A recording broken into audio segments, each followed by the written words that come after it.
So hello friends, Kuyan here, and today we're going to go into a deeper dive within America and all about the ICE agent and stuff. I don't actually know all about like the ICE agents do stuff, like are they a police, are they like an enforcement, are they like an FBI, are they mercenaries, are they even like soldiers? Like I don't actually understand this, so I want to watch this video from Johnny Harris. I actually watched Johnny Harris for so long, and since he was like Vox YouTube channel, usually Vox is like news and stuff, like they made this amazing documentaries and like maps and stuff and all about the wars and history. Like I learned so much about him, and like he still loves this like very fast documentary and stuff, and I actually like it. So, and it's actually like very quick pace like editing stuff too. So yeah, before I'm going to play this, friends, hopefully you can leave a subscribe to my YouTube channel so that hopefully I can reach my 1k dream of subscribers from here on my YouTube channel, so that I can hopefully continue this in the future. So thank you for your help and support, friends. So let's get right into this video.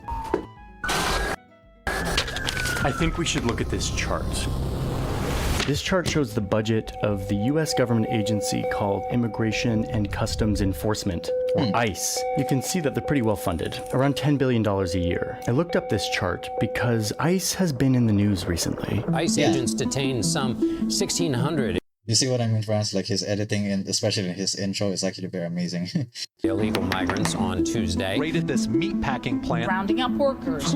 So they are police, but I kind of like confused because they actually like killed like 2 people in America, you know, and I was actually confused like why they even like killed them without any type of like laws or procedures, or you know, an ordinary policeman would. More than 100 people detained without explanation Into handcuffs. and taken to detention centers. ICE is a kind of immigration police. And long before Donald Trump, at the very beginning of when ICE was created in the early 2000s, the agency had a very ambitious goal: to deport everyone they possibly could, to, quote, remove all removable aliens. They share the same parent agency as Customs and Border Protection, which focuses on the border. ICE focuses on all of this, the interior. Immigration and Customs Enforcement officials wasting little time under the new administration. Is this some kind of a waste of your money, to be honest? Like, why are you like, well, I guess if there are criminals within your country, like, I don't know what's the point of like, you know,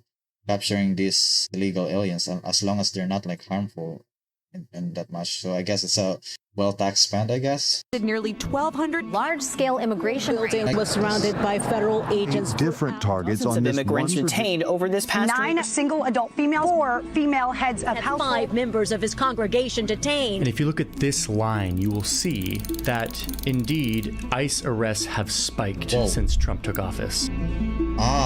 And a big way that the new Trump administration has sold this surge in deportations is crime. Murderers, drug dealers. Violent criminals and vicious gangs. We have to get all of these criminals. Known terrorists. A lot of the public messaging from the new Trump administration focuses on immigrants who are criminals. The American people don't want these criminals and dangerous individuals on our streets anymore. But let's separate this line into 3. This color is immigrants who are convicted criminals. This line is arrests of people with pending criminal charges. And this line is ICE arrests of people with no criminal record at all. This is the steepest line of all. So, what's going on here? That's what I'm setting out to understand by making this video. What does all of this represent? And if Trump has been able to do all of this with ICE's current budget, what happens next year when Congress has set ICE's budget to look more like this? A major infusion of funding to carry out President Trump's deportation agenda. Most intense spending spree on immigration enforcement in modern history. You kind of think like, friends, you know, like all of this like money have been spent like for this anti-immigration stuff rather than healthcare and stuff, or maybe, you know, that benefits for the people. This is actually what's so weird about America. They always like trade their money for guns, The United States and protection of America. More than most other countries' military budgets. What does ICE plan to do with all that new taxpayer funding? To understand all of this, I've been talking to immigration experts and lawyers. I've reached out to people in my community who are... I've actually learned to like what are ICE's plans, you know, like I would love to like hear their side too. Like I don't like one-sided stuff or all about, you know, like the lawyers and like immigration and stuff. I would actually love to like hear like what their plan is, like what this even means what this data have been showing and what do they feel about it. Those are very interesting to see their side. Facing deportation and threat of being detained by ICE. Yo pedí permiso en mi trabajo. My boss for a day off. A mi jefe le dije que no pudiera trabajar porque no sé, me sentía tan insegura, con miedo. When I lived in Tijuana for 2 years, I heard a lot of stories of people who were deported. I've worked closely with people here in the he's usually worked from Mexico because he's like a missionary. Like he teach about like God and stuff in the past. So he visited a lot of places. United States. It's actually a cool story, like his background story from Johnny Harris. Who are undocumented or unauthorized, but who have been here for decades. And I wanted to understand their perspective as well. There's so much more to the immigration system than ICE. And eventually I want to make a broader video about immigration in America more generally. But today I'm focusing on ICE. Now, That's actually very interesting too. Like we also see the side of like how immigrants go to America to seek like safe harbor. Like I've been hearing like some African too, because of African wars and stuff from Africa. They usually like migrate a long part towards like the north through the dry desert and basically like build boats to swim across the Mediterranean Sea and go to like the UK and stuff. Sometimes they even go to like trains and stuff just to go to the UK. It's actually very crazy. On this is really like there's like a lot of like human, like it's basically like a road, it's like a Silk Road for these immigrants. Challenging right now because it's so divisive and emotional and charged. Clarity and multiple perspectives. This is usually an ad. Is vital, which is why all in one confusing story type in news components of I'm just gonna skip your fact. You affordable to be informed. Let's get back to the video, and I want to introduce you to a friend of mine. I came to California in '93. I was 8 years old. That's Daniel.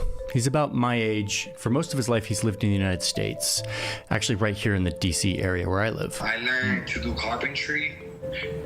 I learned electrical. I learned HVAC. I started my own company. Well, I had up to 4 employees working for me. Daniel's story is one of thousands that are happening right now in this country, and we're going to get back to it once we better understand the mechanics of our system. For now, I'll tell you that this summer, Daniel was deported. When Trump was saying that he was going to deport illegal criminals, it really didn't bother me because I was legal and I felt like I was going to be okay. His story will make a lot more sense once we understand the basics of how immigration enforcement works. But it's very funny, right? Because the majority of the Americans, especially like as I've seen, like a lot of like the immigrants also like voted for Trump to go against illegal immigrants, even though they're the one who's actually been been enforced by in this country.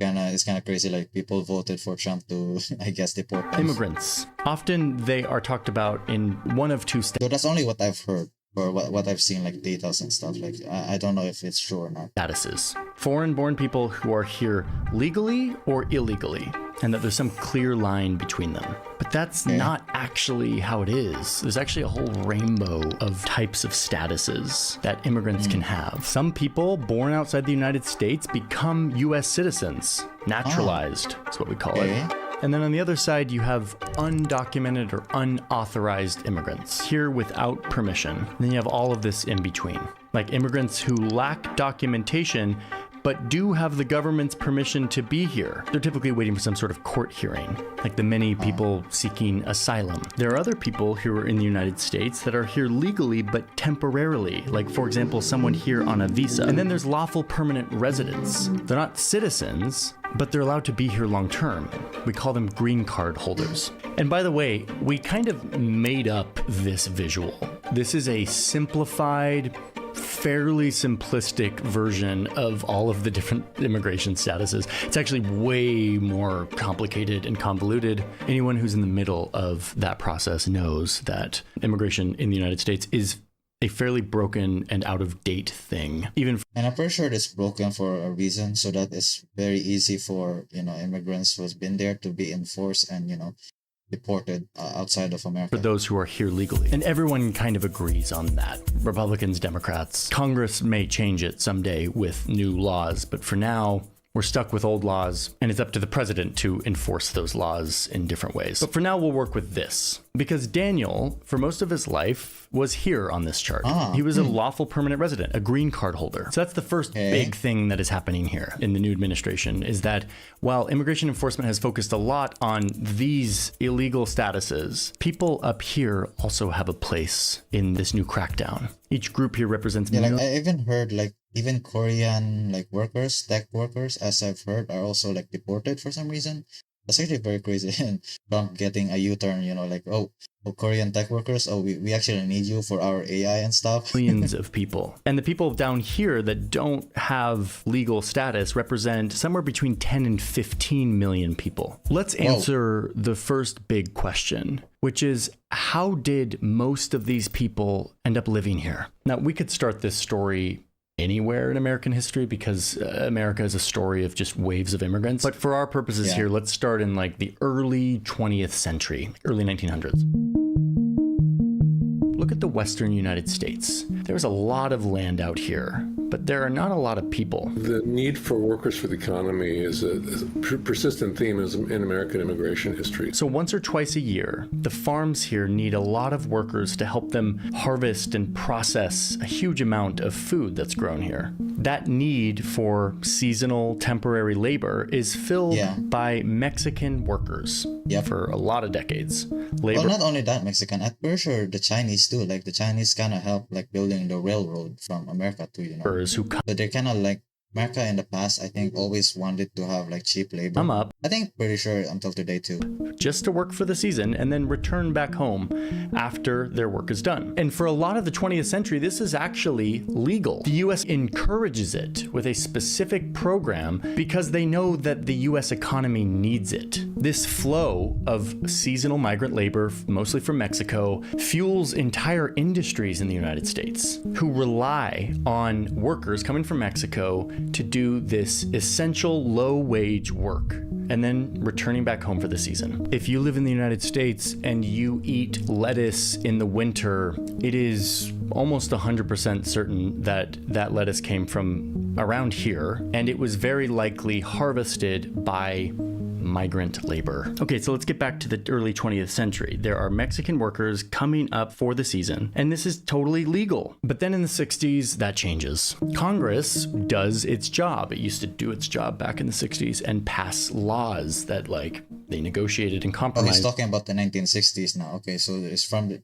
20th century. And actually like bipartisan laws. And they end this program in part because labor unions and rights groups saw it as abusive and exploitative. There was a lot of very well documented and well-known labor abuse that took place. And partly because some economists were arguing that bringing in all of this low-wage labor made wages lower for everyone, and that instead American labor should go fill those farm jobs. The constant flow of foreign workers into the available pool of domestic workers. And so the Congress doesn't actually implement any immigration law that will allow low-wage workers to come into the country legally. They want Americans to fill those jobs. And the Congress is kind of running a big experiment, a big test. If they make this practice of migrant labor that is so ingrained into the American economy by this point, if they make it illegal, will people stop coming? Will those jobs actually be filled by Americans? And the answer is no. This flow of work. Yeah, basically even until today, like there's still like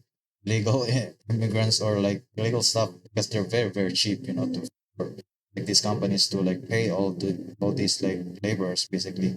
I think even like in today here in the Philippines, we actually have a brain drain because of like a lot of our like Filipino here are actually going abroad. Like there's almost no people here like for the teachers, for any type of professional whatsoever. Like I think even teachers here in my school, like they're very less. Like one teacher usually like I guess try to teach 5 types of like groups of students, and like he basically teaches 2 subjects. That's how crazy it is. Like we're really like running out of teachers here too. So while the Americans are like having trouble when it comes to immigration, we here in the Philippines we're actually struggle because we have no people. Workers continues. Well, basically we don't have professional people who have higher quality of jobs to work here in the Philippines. The need for these workers continues, and so the flow of those workers continues.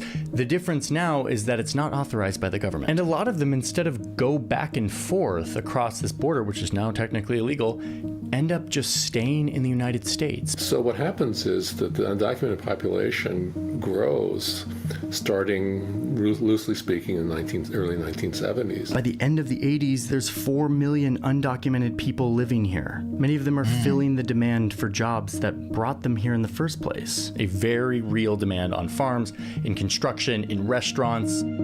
4 million undocumented people living in the United States. Congress sees this as a growing problem, so they decide to get tough on immigration. Congress wants to enforce immigration limits in a firm, unambiguous manner. They pass laws in the 80s and 90s to physically fortify this long, porous border. Physical barriers, more guards, incentives to leave, disincentives to enter. Okay, so this first test that they ran back in the 60s didn't work. Will this work? And the answer is no. People say, "Oh, this might be my last chance to cross. I better cross, and I better as soon as I can. I better bring my family with me." In fact, more people come because, again, there's jobs here. There's jobs to be filled. There are corporations. It's kind of interesting, right? Like, the more you try to illegalize something, the more people wanted to, like, broke the system. Who have become totally reliant on these workers. So soon, some of these migrant workers are now not so migrant. They're having families here. They're living lives. They're paying taxes. They're integrating into communities. They're American. By the end of the 2000s, there's 10 million, but they don't have legal status. They're not technically authorized. And in fact, no matter how important they are to certain industries, there's no path for them to gain legal status. They're in this limbo. Yeah. Look at this chart. Especially in farming too. Like, I've heard like a lot of undocumented immigrants like try to work on crops, farms. Farm workers in the United States. These two lines are for people who are either born in the United States or legally here. And this line are unauthorized immigrants, the people we've been talking about this whole time. Now watch what happens. The undocumented population is around 3 to 4% of the entire American population. But look at how fundamental they are to just the crop farm work industry. This is the food we eat being processed by people who are not authorized to be in the food is very, very important. Country. Oh, and by the way, it's not just agriculture. Landscaping, household workers, laundry services. Again, 3 to 5% of the population, but here in the Philippines too, like a lot of our like family, especially my mom too, like once like she worked on Qatar. She is like a household worker. Quarter workforce. This is an example of the gap between what the legal system provides and what seems to be what the economy needs to function at a high level. I once worked at a restaurant as a line cook here in DC. It was my first job when I got out of college, actually.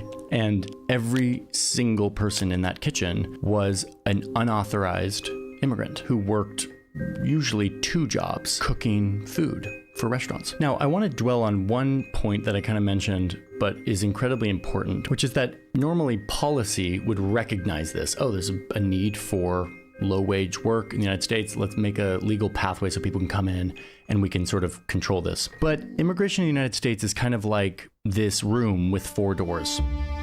Each door is a legal path into the United States. If you're I love how also he's simplifying with, you know, graphical, I guess, examples like this. How this is usually how Johnny usually presents his, you know, videos. High wage worker who has like a, you know, advanced degree or whatever, you can get in through this door, though that's a nightmare in and of itself. You can get sponsored by family who are here legally. You can play the lottery, where less than 1% of those apply get status. And then there's the asylum refugee door for those fleeing danger or persecution. What a government that oversees an economy that is reliant on migrant labor might do is make a 5th door, a door for low-wage workers who do all of these vital jobs that we all rely on. But there is no door. There's no door for construction workers, farm workers, restaurant workers, hotel cleaners. Most Americans think that if you're a good person who's been following the law relatively well, paying your taxes, and contributing to the community, can just simply apply for citizenship. No,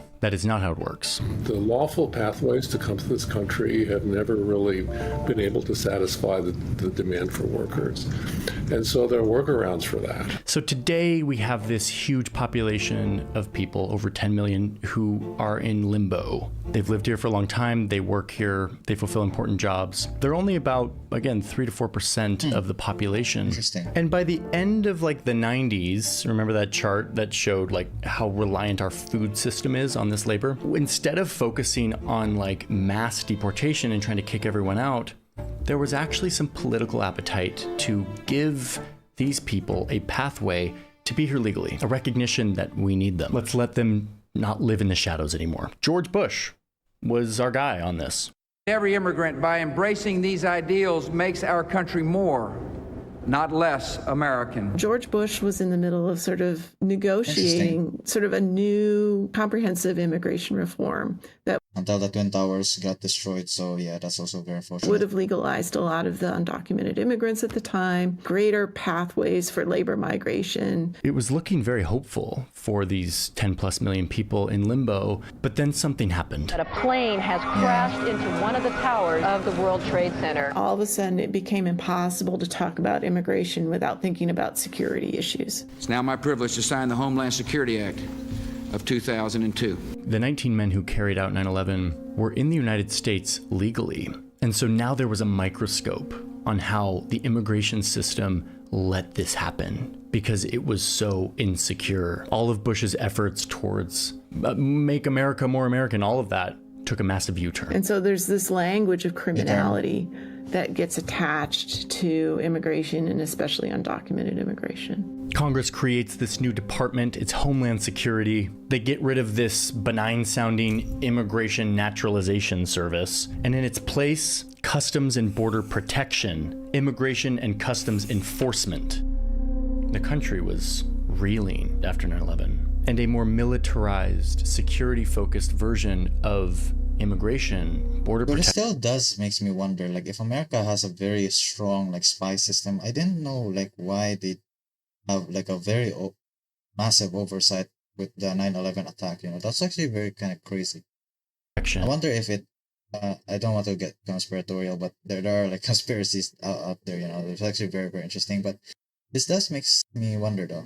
Like, have they ever have any type of intelligence whatsoever when it comes to like the 9/11 attack? It was one of the ways we felt more safe when we decided to cover this. But I mean, in the day, you know, it already happened, so it's kind of unfortunate for all those family that also like die from those like dream tragedies. You know, that's actually kind of crazy, like attack that ever happened in America. Story about immigration. I reached out to all of you to ask what angles you're most curious about. What do you feel like you're not getting from the news? And I heard a lot of you tell me that you feel overwhelmed, confused, even sort of anxiety induced by the news, by your news feed. I feel that too in today's news cycle. This is why my team and I have been working on creating a new space to interact with these topics that is more about understanding and dialogue than it is about the kind of attention grabbing, anxiety inducing nature of our current media. This is what New Press is. Our main goal is lots and questions. Really? Like there's like two ads. In jails. Yeah. Wait, but I thought ICE just deported people. If someone is found to be here illegally, unauthorized, why not just deport them? And the answer is the US Constitution. The Fifth Amendment, which says that every person here is entitled to due process of the law. Every person, not every citizen. Every person gets a trial. They get their day in court to represent themselves, and we got to abide by it. It's the rule of law here in the United States. Though that's kind of being stress tested at the moment, as we will see in a minute. Anyway, my point is that detention centers are, in many cases, where migrants awaiting... I don't know what those founding fathers of the Americans, man, they're really cooking in the past. Like, we know that someday, hopefully, all people will be, you know, will be on courts fully, because, you know, it would be very illegal if they get kicked out without any type of due trial. They're hearing. They're very, very smart. They really strategically think that in the long term. And their trials are held. They're jails. Did you know that there's a difference between prisons and jails? Jails are just meant to hold people temporarily while they await some process. Prisons are meant to punish people with being convicted for a crime. Detention centers are kind of supposed to be like jails. They are supposed to be temporary and not a punishment. Okay, so now we are post 9/11. ICE exists. It's a new Because I always like question, like, I thought a jail is just a smaller prison. Era of immigration. Okay. And since the creation of these agencies, Congress hasn't passed any major immigration reforms. It's been up to the president to enforce the laws that exist that were made all those years ago. So let's see how Obama chooses to do this. I believe that we can be a nation of laws and a nation of immigrants. That quote kind of sums up how Obama did it. He wanted to pass laws around immigration and actually make like some legal form for people to have a pathway to citizenship or to permanent status. But he also wanted to show that he wasn't soft on immigration. And in fact, he soon becomes known as the deporter-in-chief, a nickname that he earns by deporting a lot of people. He deported a lot of people just at the border who were coming, but then he also used ICE to deport people from the interior. And Obama was really all about focusing on criminals, people who were actually like a threat to society. And let's be honest, tracking down, rounding up, and deporting millions of people isn't realistic. And that's why we're going to keep focusing enforcement resources on actual threats to our security. Felons, not families.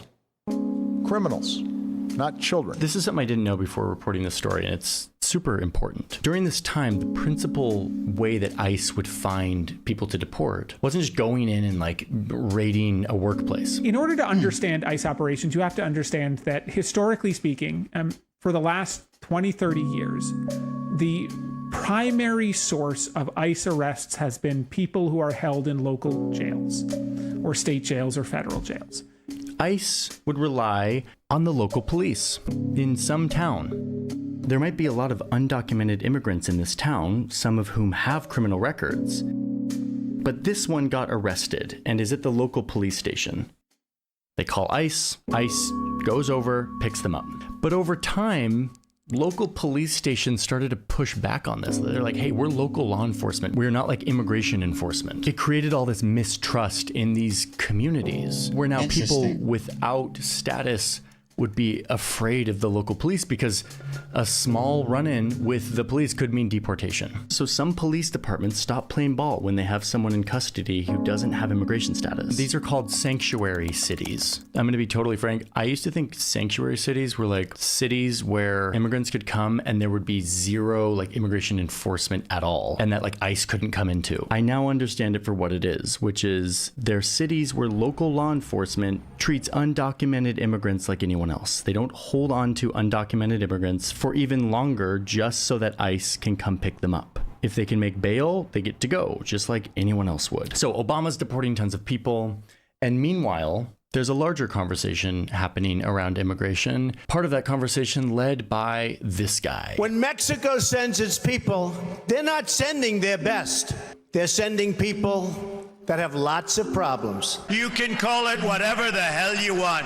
They're gone. Trump runs a campaign that is highly antagonizing of immigrants, really framing them as criminals, and he wins. One of the first things he does is he changes... Yeah, which is like very counterintuitive because a lot of like immigrants actually vote for him. So it's actually kind of crazy.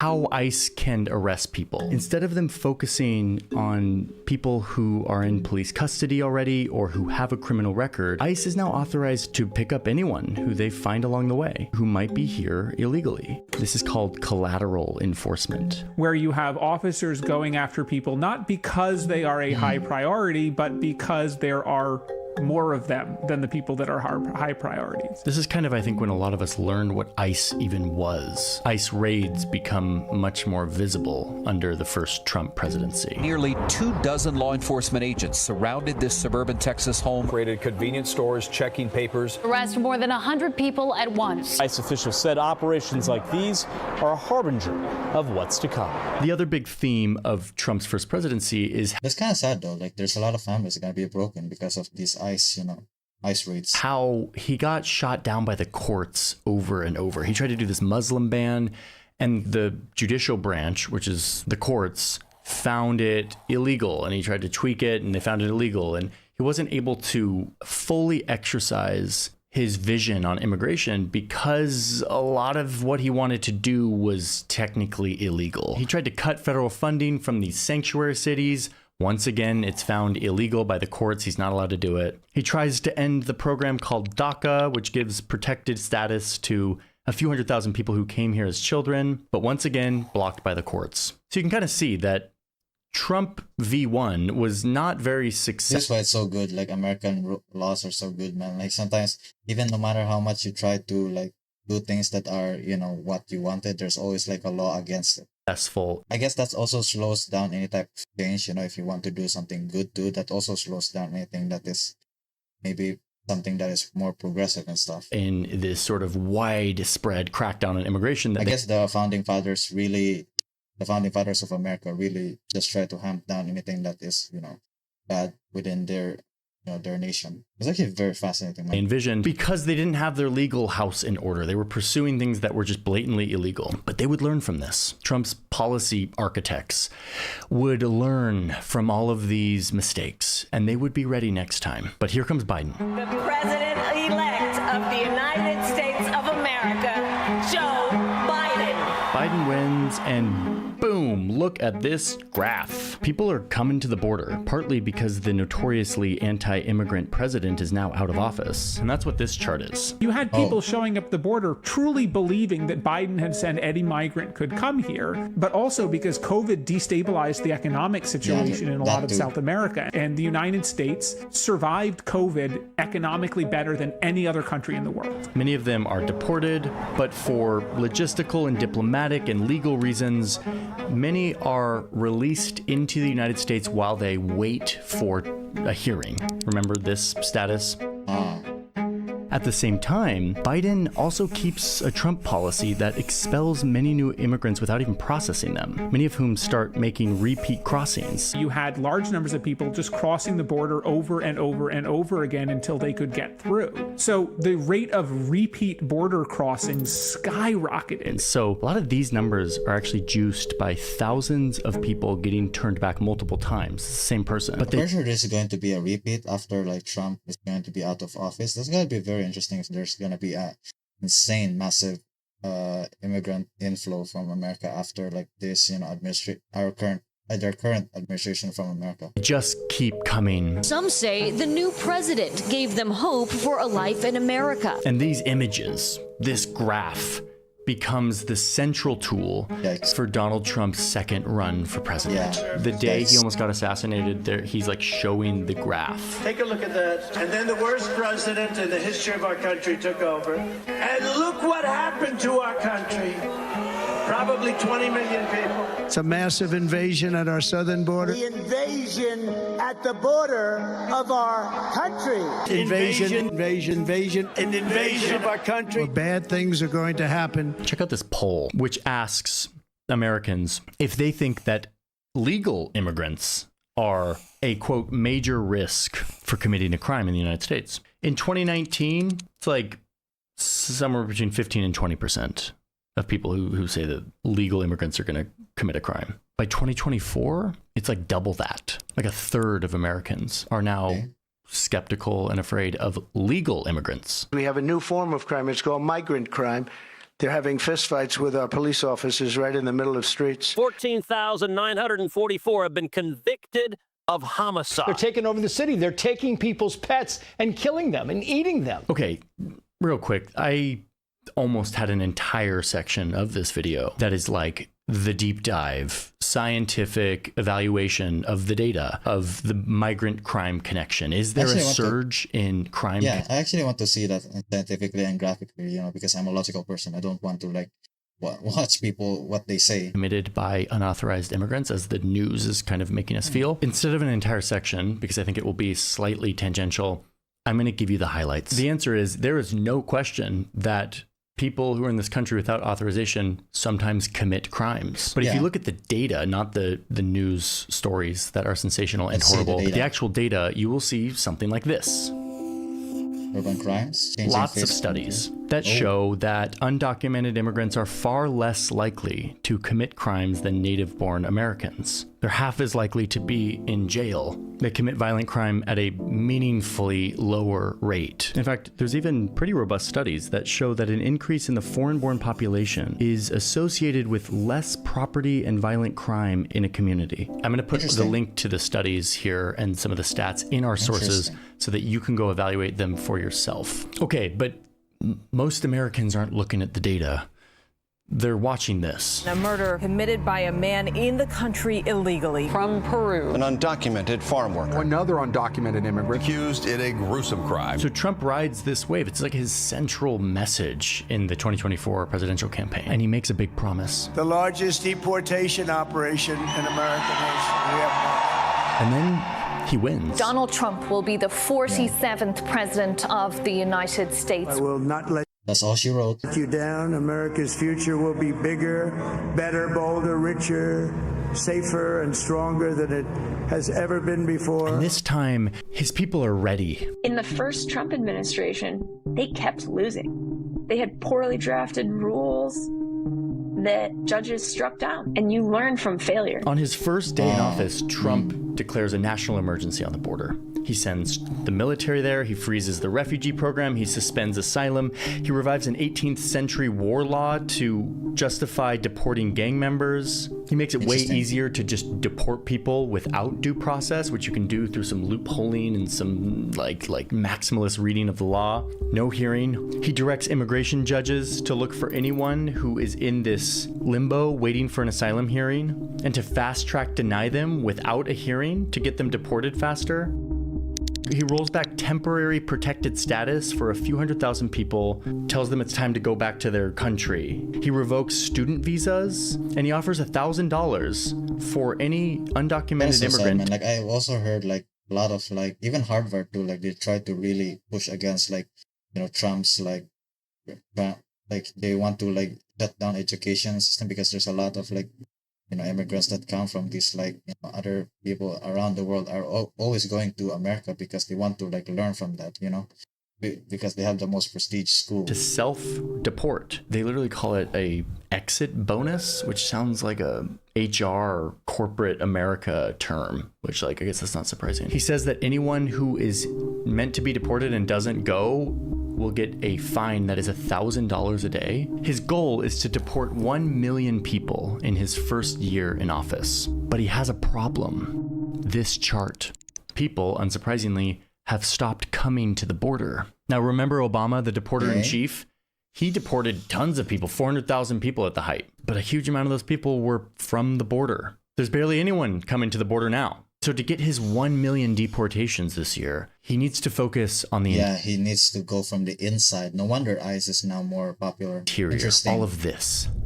Interesting. In other words, he needs ICE. Federal agents launched raids in one of the first visible signs of President Trump's mass deportation plan. Immigration and Customs Enforcement will no longer avoid sensitive locations like schools and churches. Now anyone is fair game for enforcement and to be detained and deported from the U.S. If you're in the country illegally, you're on the table. First things first, he once again revives this authority for ICE to pick up anyone they stumble across when they are doing an operation. Like if they're going after like a drug dealer that they know is an actual criminal, if they find anyone along the way that doesn't have papers and that they have a reasonable discretion to think that that person is gonna flee, they can detain them. But ICE doesn't have enough people for all of this at first.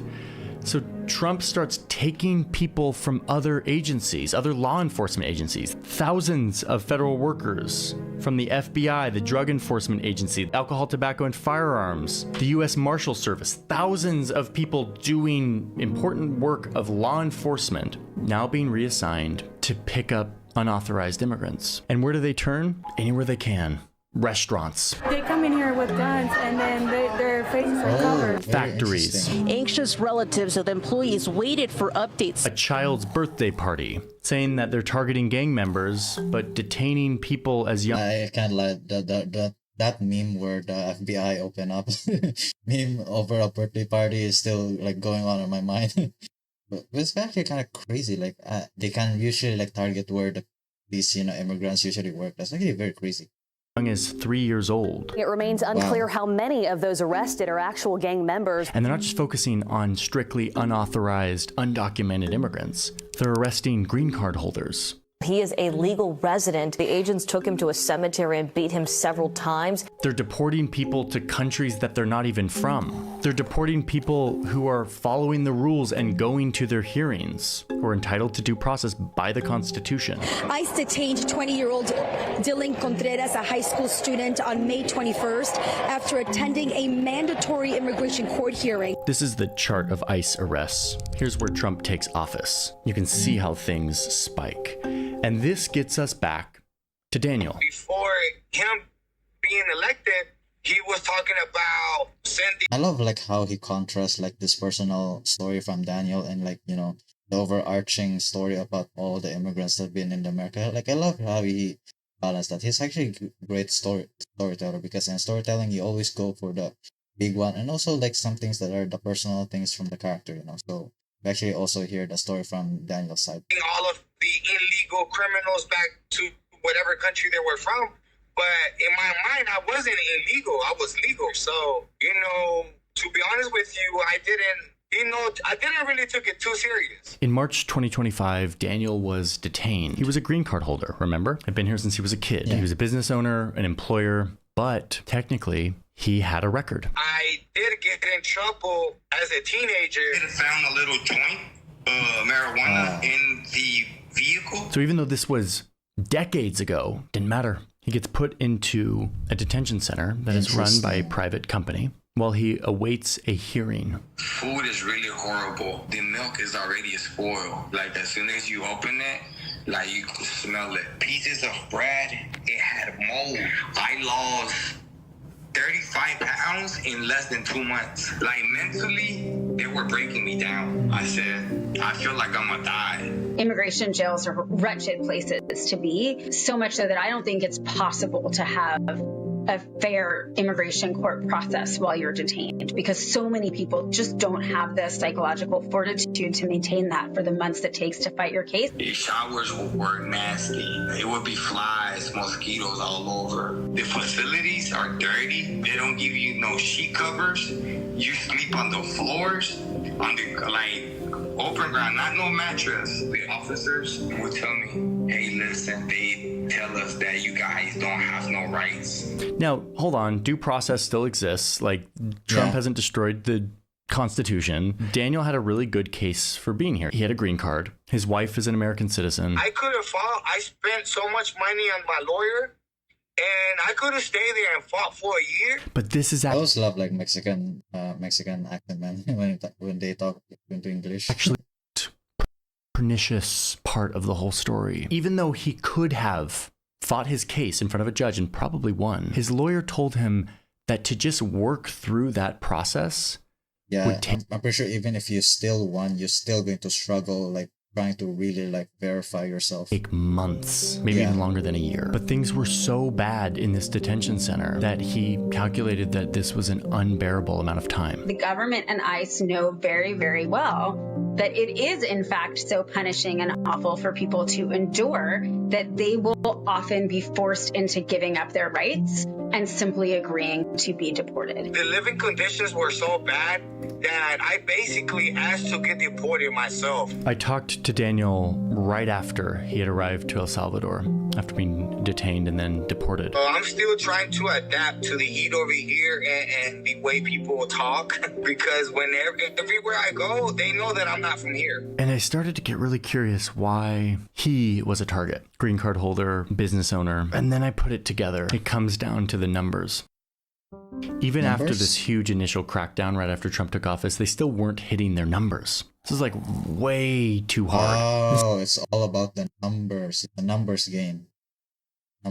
Well, not money usually. They always wanted to have data and stuff, the bodies, I guess. Bodies are, the numbers are always quality, I guess. This is when Stephen Miller, who's seen as the architect of Trump's immigration crackdown, gives ICE a quota. We are looking to set a goal of a minimum of 3,000 arrests for ICE every day. 3,000 arrests a day. I don't actually know if that's a lot or little. That's almost discriminatory if you can't think of it, you know, friends. Like it's like napalming a entire jungle just to get like one criminal.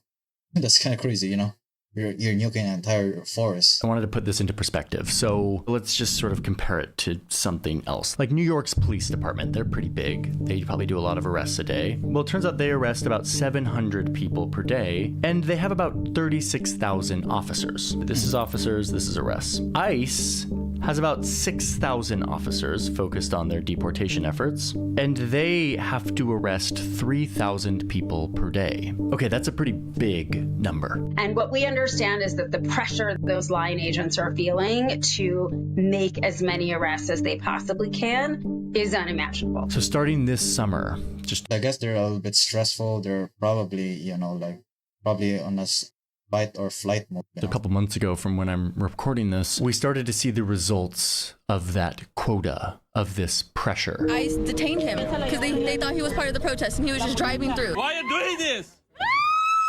A woman was arrested in front of her children as she was about to take them to school. The chaotic face-off between federal agents outside the facility. They broke his car window right there, pepper sprayed him in the car. Let's go back to this graph that we started the video with. Remember our three colors: convicted criminals, people charged but not convicted, and then no criminal charges. That's this bottom line. Trump takes office here, all of the lines go up. Stephen Miller gives ICE their new quota here, and look which line goes up. To meet these quotas, ICE is leaning further and further into finding anyone they can justify deporting. And just recently, these lines crossed. Okay, but here comes the problem that we maybe could have predicted if we were listening to the first half of this story, which is the US economy needs these people. There are industries that rely on their work. And business owners, corporations, a key part of Trump's fans, start to get really angry that Trump is raiding their workplaces and deporting their workforce. So here he is coming out with a Truth Social post saying that his aggressive policies are taking very good long-time workers away from them, with those jobs being, quote, almost impossible to replace. Like, if you thought I was being like exaggerating about how vital these people are to certain industries, Donald Trump himself is corroborating that. Almost impossible to replace. That same day, there's an email that goes out to ICE supervisors telling them to stop it with the worksite enforcement operations. Stop with the worksite raids on agriculture, restaurants, and hotels. And it tells them to stop arresting non-criminal collaterals, jargon for the people you find along the way when you actually have a target. Let's see what happens next to our graph. Well, this line, arrests of immigrants without a criminal record, slows but continues to go up. They still have to meet their quota, and everyone is still a target. Incluso me despierto a veces toda así con el corazón latiendo y le digo a mi esposo, yo creo que nos vinieron a buscar. I talked to Maria, not her real name, who is one of these people that are now a target. She's been here for decades, she's raised a family here, she works, but now her life has been made impossibly anxious. Ahorita sí es un caos completo porque, digamos, al salir, por ejemplo, yo tenía la sensación como estar vigilado. When I went outside, I had this feeling like I've been watched. Because now Maria, this is literally like what like the book I read in 1984. Yeah, I think it was 1984. Like the book from George Orwell. Like they're really like spying on you. It's actually kind of crazy. Like how, like thought police. They call it thought police because whenever you think something or you like try to like, you know, trying to like having any type of emotions at all, you kind of get caught because you know you're into something and you know you can be guilty about something. Is going through. So you can easily get caught by the thought police or like even the system as a whole. There's actually kind of crazy, like even movement or emotions can be, you know, manipulated or like can be seen, and you can instantly get like, you know, get arrested. Massive rebranding by this administration. You are, by definition, a criminal, and so therefore you are subject to deportation. For years, this population was seen as necessary and legally allowed to enter and work. And then for decades, the government kind of just turned a blind eye, knowing that we needed them. But now, they are seen as criminals. Yes, there's the talk of the worst of the worst. The American people don't want these criminals and dangerous individuals on our streets anymore. But it's not about that. I mean, look at this line. No criminal record. The administration is undergoing a reassociation to rebrand this giant population of people as every one of them a criminal, every one of them fair game to be detained and deported. I'll be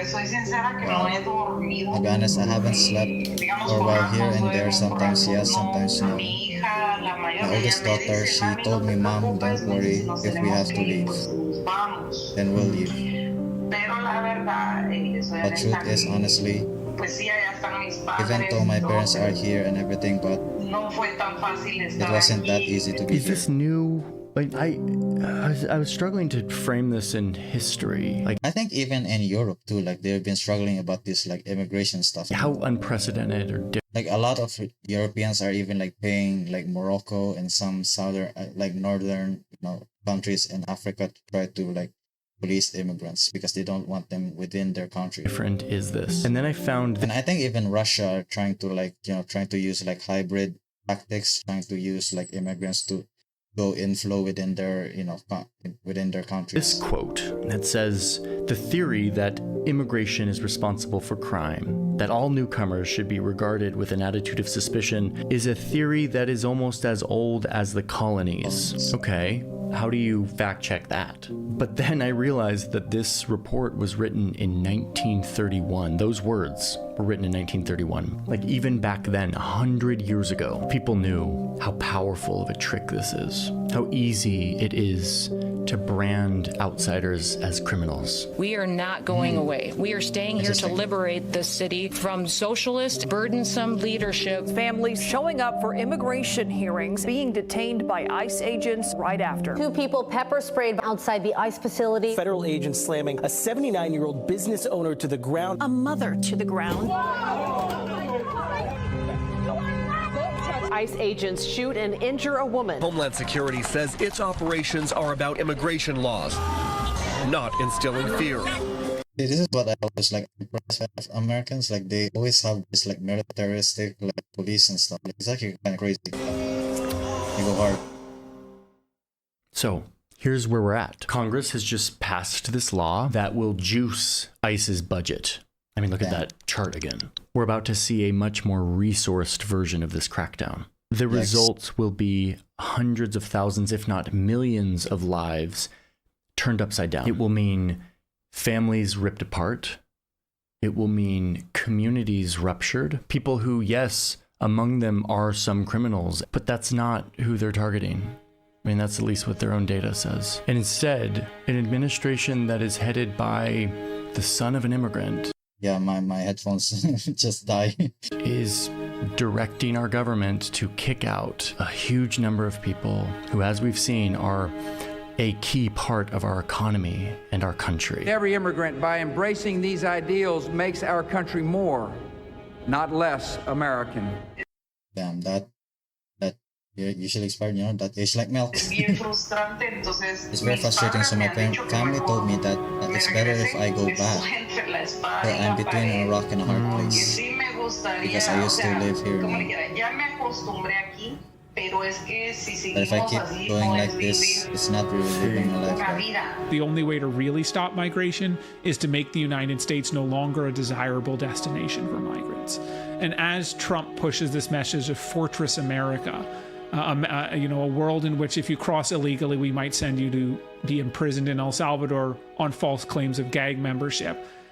People are not viewing the United States as the beacon of freedom that they once did. Damn.